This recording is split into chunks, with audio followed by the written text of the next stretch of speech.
Once again, it's time to go inside EMS. The band is back together. I was on hiatus, and the good man, our international correspondent, Rob Lawrence, sat in for a couple of those shows.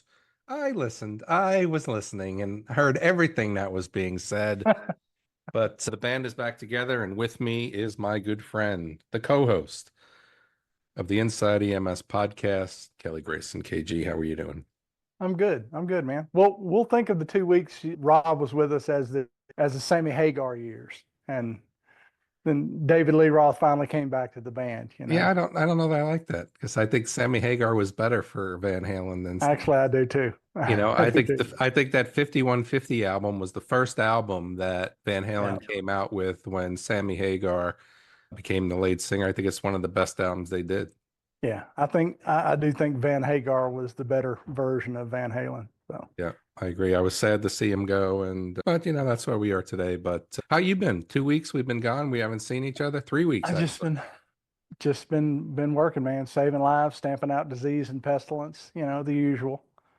Yeah, I took a little time away, went to Europe, Yeah. Italy, Amsterdam, did a little speaking, a little leadership speaking, did some pilgrimage. It was the 2025 Jubilee, and I went to the Vatican and did some of those Catholic things there or Christian things there, however you want to look at it. So you're who we have to blame.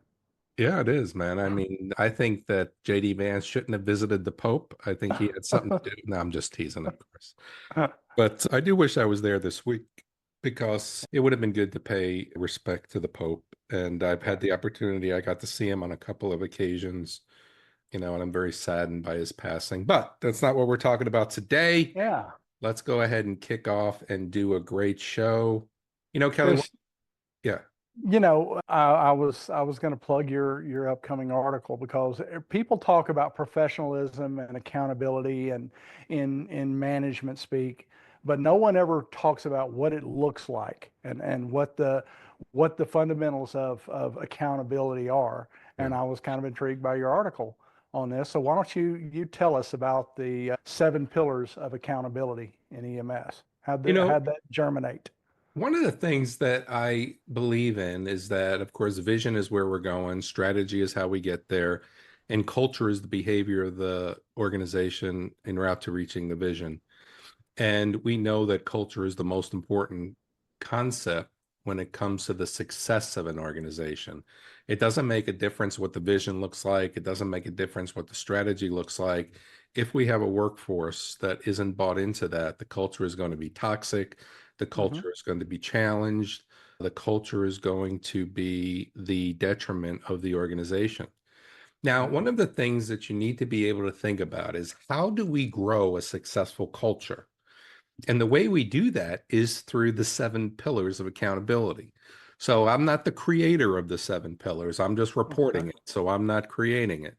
And I've Okay. used the 7 pillars throughout my career because this is what drives the culture of an organization. So if we Hmm. talk about pillar number one, it's character, and it's the character of the leaders, it's the character of the supervisors, it's the character of the workforce, and that we need to be able to ensure that we have integrity on every single call. When we think about character, this is who we are. We need to be able to operate with the highest of ethical standards. We need to be able to ensure that we're documenting patient care. We need to be able to ensure that the medicine that we give is the right medicine, that is the right dose. And Kelly, if we have a challenge there, that we've given the wrong medicine or we've given the wrong dose, we have to be We able own to up be to it. honest enough to say, Yeah. I made a mistake and this is what happened. And we worry about ourselves instead of worrying about the patient. Remember, when we administer care, I wouldn't want somebody making a mistake and not telling me Yeah. about it. I would want to be able to have somebody that said, you know what, I gave you the wrong medicine or I gave you the wrong dose of medicine, regardless of what it does to your ego. I've given the wrong medicine in my career. And Yeah. I had to be able to go right in and say, oh my gosh, I messed this up. I told the patient, I told the doctor at the ER, I called my clinical leaders, and I felt horrible about it, right? Hmm. If you're going to tout that you're a good paramedic, you need to be able to ensure that character is something that is part of the organization. And you need to be Yeah. able to be honest with yourself to have those high ethical standards. But, Kelly, sometimes I think that's a spot where we allow our ego to get in the way of our character, and it assists us in making wrong decisions. Yeah. And as a wise man once said, integrity is how you behave when no one's looking. All too many people follow the policies and procedures of an agency when they're under the spotlight. How they behave when the supervisor, the ops manager is not around looking over their shoulder is another story sometimes. I think the only way you get that is hire good people with a strong sense of ethics and integrity to begin with. I don't know that you can turn people around that don't have integrity in the first place, unless there's something in the culture of the organization that has induced them to be less than honest because something else was rotten in the organization. Yeah. Well, what's your, you say that unity is your next pillar. Yeah. Explain how that works for us. Yeah, I got to tell you, man, I think one of the things, and I was guilty of this when I was a paramedic, I was guilty of it when I was a supervisor, and I had to really learn to change my thinking when it comes to unity, right? I mean, because it's one for all and all for one. Everybody is part of this organization. I may not like you personally, but you are my teammate. Yeah, There has to be good, strong communication and teamwork between the dispatch, between the field crews, between the hospital staff, between leadership. And one of the things that we often do is when we don't like somebody, we ostracize them and we make them feel like they're an outsider to the organization. We have to remember as leaders, we invited these people into our organization to help us be successful. We need the organization, or we need the people that are in our organization to help us to be successful, right? We have a yeah, vision, we have a strategy, we have a culture, and it's the workforce that makes that vision a reality. It's the workforce that makes that strategy a reality. And that's why we're talking about 7 pillars of accountability yeah, as we try to build a strong culture. So it is one for all and all for one. And regardless of what we feel about people who are in our organization that we may not want to work with, or we can't stand, they're still part of our yeah. organization. And we need to be able to treat them as one. And I've done it before. I mean, Kelly, how many times have you I've seen done it as people well. pick up the phone and go, look who's calling again, Mm-hmm. and we kind of do that. And I'm guilty of it. And it's Yeah, until you realize that there is no one job in an organization that is more important than the other, that we all have different responsibilities. I think you forget that. yeah, yeah. And you spoke a good example of why unity is important. I'm disappointed that you didn't mention the importance of fish buying, but unity, of course, is extremely important.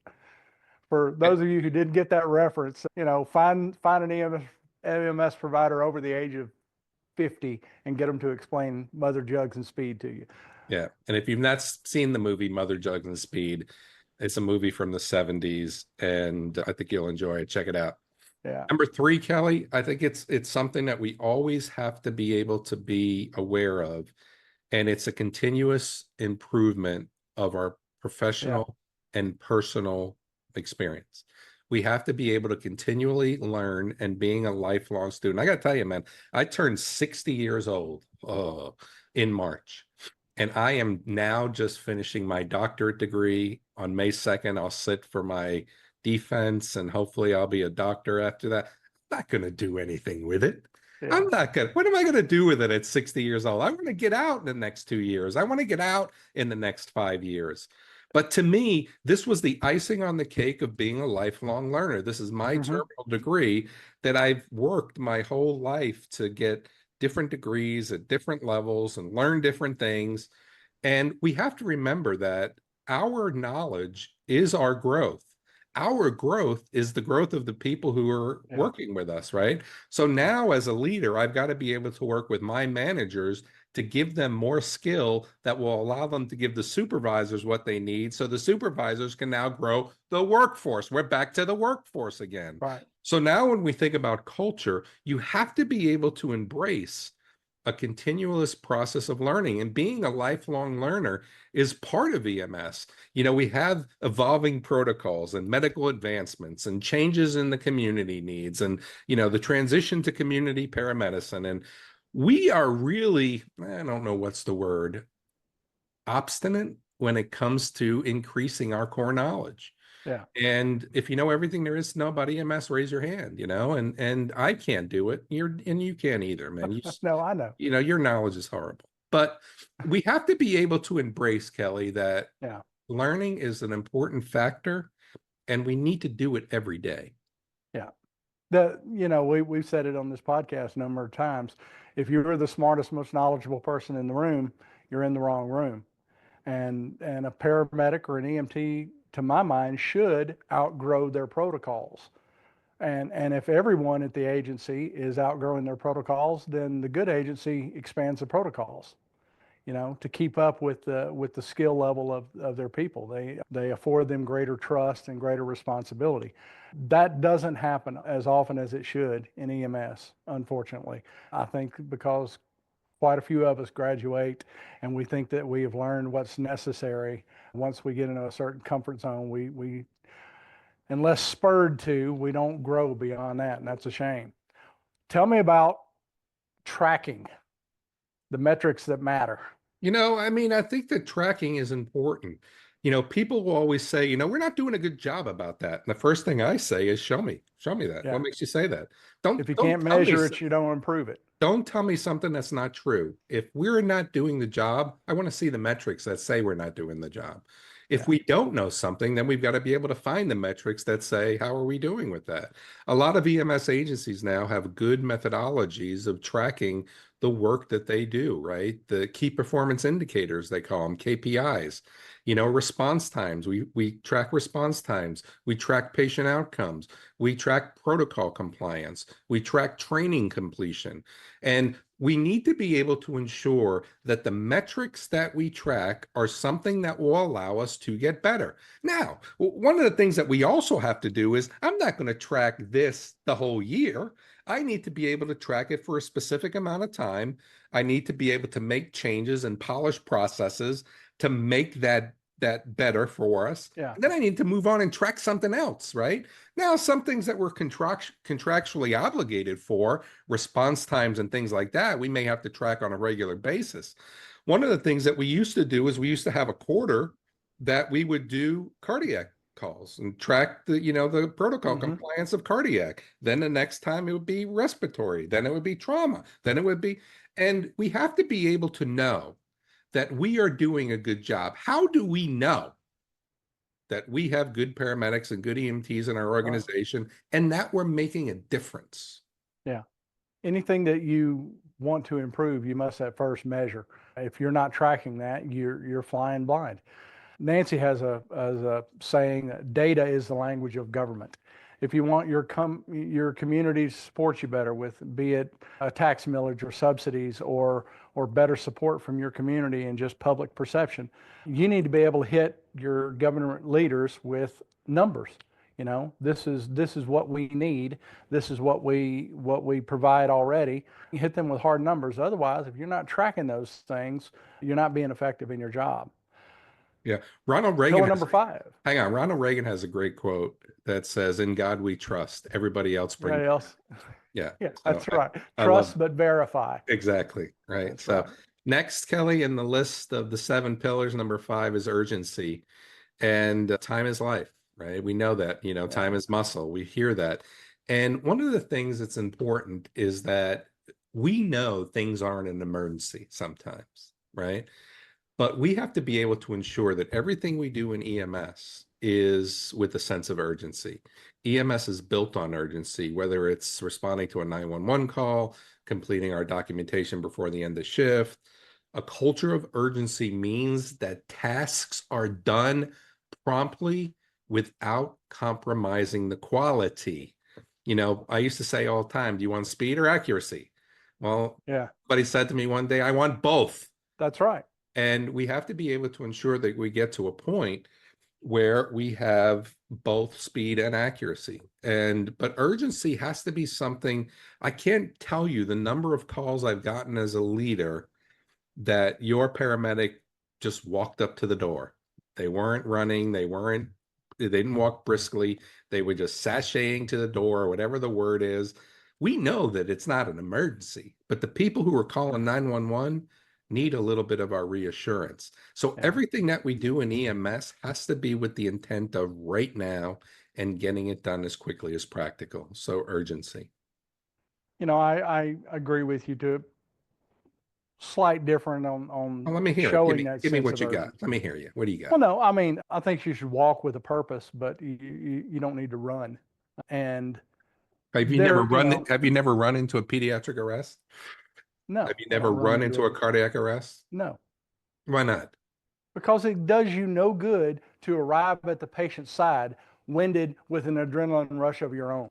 Really? You know, you can walk with a purpose without running. I don't run. If I Well, need some running done, I send a Proby firefighter to do that. But no, whatever. no, what I'm saying is I get your point about urgency, but there are ways you can convey that you take this problem seriously without running. You can, we used to call it moving with a purpose. Doesn't necessarily mean you have to run, but you're doing it briskly. So your next pillar is reputation. And that kind of ties in with number one, integrity. And Tell us character. about Yeah. tell us about character and You know, reputation. one of the things that I think is important is, and what people don't realize, and I've said this on this show countless times, you don't let anybody dictate your own professionalism. Yeah, Kelly Grayson has a reputation. Chris Cebollero has a reputation. I was talking to somebody that I worked with 17 years ago, and they asked what I was doing now. And I told them what I was doing and where I was in my life and my career. And they asked if I missed being a paramedic. And I said, I mean, to me, it was the best job in the world. There's nothing better than sitting in the right-hand seat of that truck, getting ready to deliver care. And I yeah, love being a paramedic. And they said to me, well, you were really great at it too. And I think that, but when yeah, other people say that, I want to think that I was a great paramedic. I want to think yeah, that when you were laying in the street, I was the face you wanted to see taking care of you. But this is where this reputation comes in. And for a peer to say that to me, that I worked with almost 20 years ago, that I was great at my craft, it made me feel good inside. I oh have an ego that says I'm a great paramedic. But when somebody else says it, but this is reputation. I have a reputation as a leader. I have a reputation as a speaker. I have a reputation as a coach. I have a reputation as a leadership specialist. And your reputation is everything. You don't let anybody dictate your own professionalism because you are writing your autobiography every single day. yeah, And you've got to be able to live up to who Kelly Grayson is. And the challenging part of this, Kelly, is that once you set a positive reputation, you got to live it every maintain day. it. Yeah, And you now have to continue to earn it every day. It becomes a lot harder than it that's does right, in developing a reputation. right. And I think so many of our colleagues don't think about that and how they come off and what kind of reputation they develop with the hospital staff, patients, family members, and that sort of thing. Everywhere I have worked in my career, there's been a subset of my colleagues go, well, they won't let me do this or that, or they treat me like I'm an idiot, or why does Dr. So and so give you orders when you call? Well, I don't sound like an idiot when I talk to him. I try to maintain high standards for You have a myself. very good coaching mentality. So I just Yeah, want to. I don't I try not to, yeah, well, I detect the sarcasm there, but Well, that's the it took you a minute to catch up to it, but yeah, but the point being is that's the thing, they expect that respect is something that they're automatically granted with a card. And the reason, we talk about protocols, the protocols in some areas are extremely restrictive.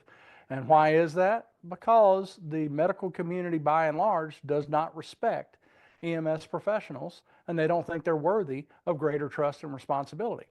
And how did they get that impression? EMS professionals gave them that impression.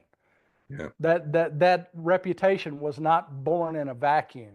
And in my experience, the only thing that is required to overcome that reputation is be better than they expected. And pretty soon they start to trust you and give you greater respect. So let's talk about the final pillar, evolution, yeah. staying ahead in care delivery. Yeah, so we talked about learning, and learning is really all about you, your professional development, and becoming the best version of yourself that you can be. And you may not be in EMS for the whole career that you have. Is EMS a career field or is EMS a stepping stone? You're going to move on to someplace else that is going to maybe be your career. But you have to be able now to think about in an organization, you've got to be able to have good evolution from where you are today to where you're going to be tomorrow. If you're doing the same things today as you did yesterday, you're going to You're be behind. complacent. Muhammad Ali has got a great quote where he said, if you're living the same life at 50 than you did at 25, you just wasted 25 years. Yeah. So, what you have to be able to think about as a leader, what you have to be able to think about as a provider, what you have to be able to think about as a whatever is how do I make this better? How do I make my skills better? How do I make the organization better? How do I make this policy better? How do I make this process better? And we need to be able to try to be anticipatory of what we're going to need in EMS. EMS, Kelly, and I think you'll agree with this, historically has been let's wait to see what the ER is doing and then we'll just bring it into EMS. If Yep. we know where we want to be as an organization, if we know where we want to be as a career field, what are we doing to make that better? We have to be able to ensure that there's evolution, that there's growth, that we don't allow complacency, and we ensure that we're living the best possible organization that we can. And if you take all of these pillars and you put them into pillars of a building, we are going to now see that this will create a positive culture. And we're all responsible. Who's part of the 7 pillars? Is it just me as the leader? Is it the supervisor? Everyone Everybody. has to be able to be. And when we think about these pillars and why they matter to EMS, EMS is a high stress environment and it demands clarity and it demands discipline and it demands reliability. Well, we just gave you 7 steps to do that. Public and organization trust relies on accountability of systems. It relies on people. It relies on the accountability of people. And mistakes happen in EMS, Kelly. And we have to be able to ensure that our personnel and the systems that we have all have an accountability that Mm-hmm. allows us to develop the organization that we want to develop. But let me hear your closing thought. No, you said it perfectly. If you're practicing EMS like you did 5 years ago, you're behind the times. EMS is you know as well as I that EMS now is a far different career field than Yeah, when we started in it. It's a different profession entirely. It's a different profession than it was pre-COVID, you know. you're absolutely right. I mean, it's taken a big swing since COVID. Yeah, and it'll be a different profession in 5 years. And one of the problems with evolution is that we don't consider that in initial education. We're supposed to be teaching the EMTs and paramedics of tomorrow, but we're teaching the EMTs and paramedics of whatever level the instructor topped out at, and it's probably 5 to 10 years ago. That needs to change if the providers are going to evolve along with the rest of their profession. But you've heard what we think. We'd like to hear what you think. What does accountability look like in your organization? Do you personally follow these 7 pillars of accountability? We'd love to hear your thoughts and your feedback on it at the show at ems1.com. Don't forget to rate us on iTunes. And for myself and co host Chris Cebollero, thanks for tuning in to Inside EMS. Catch y'all next week.